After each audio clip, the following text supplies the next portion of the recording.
think it allowed non-Indigenous people on council and people that we were working with to really see how big, like, this isn't just about missing and murdered Indigenous women or low graduation rates or whatever, right? Like, this is part of a much bigger story that goes back generations and will keep moving forward generations unless we can do something totally different. And that's where the buy-in came. That moral imperative that compelled you to listen and then act, should that supersede any council? That's an ethics question. I'll tell you why I ask.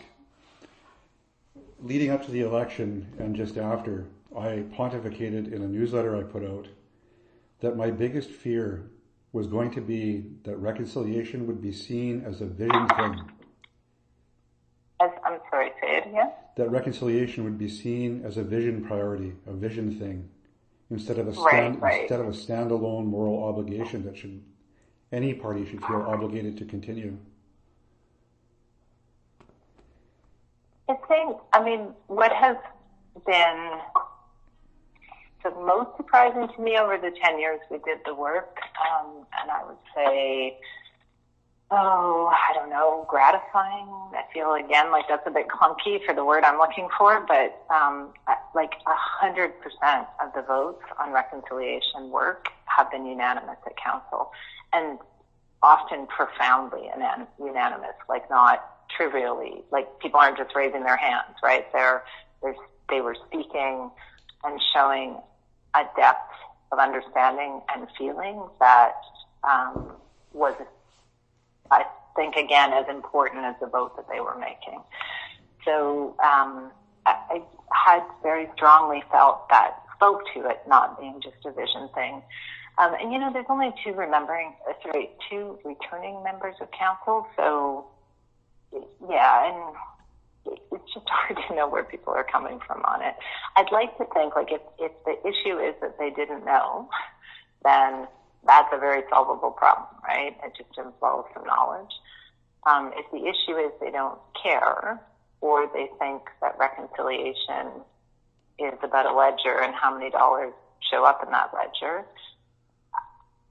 well, okay, that latter problem, again, is probably more of a knowledge, and when I say knowledge, like, part of that's something you can learn in a book. A lot of it's what you're going to learn from sitting in rooms with people. Right. Is there any question you feel I missed about this, or something you feel important to add?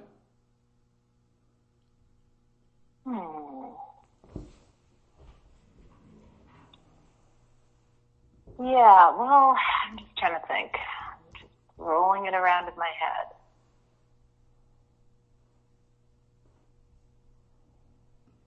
Yeah, I feel like there's so much that can be said about this that I can go on for a long time. I do think, like, one perspective that might be useful to get would be the urban Indigenous community is so broad that, I think MBAC, it would be interesting to get their perspective. But I think critically the Three Nations, what's changed over the last decade and what they'd like to see moving forward. I think you sort of see in that discussion how much it's mattered that the city was able to respond on the timeline of those discussions. And also, I think critically, how they would feel if the city said, well, that's great, we're going to do this other thing for you because that's what we've got in our budget. Right, okay. That's all I had, Ms. Reimer. Cool. Yeah, sorry about needing to do it today. Well, yeah, sorry about the timeline challenges. Whereabouts are you living now? I'm in Boston. I've got a fellowship at Harvard for a year. What are your plans after? Haven't really come up with them yet. I sort of actively trying not to have plans while I'm here because I'm trying to focus on the here and now, which has been really, it's the first time in my life I've ever been able to do this, so it's kind of exciting. Very good. Cheers and thank you for your time. Okay, thank you. All right. Thanks for the call. Bye. Okay, bye.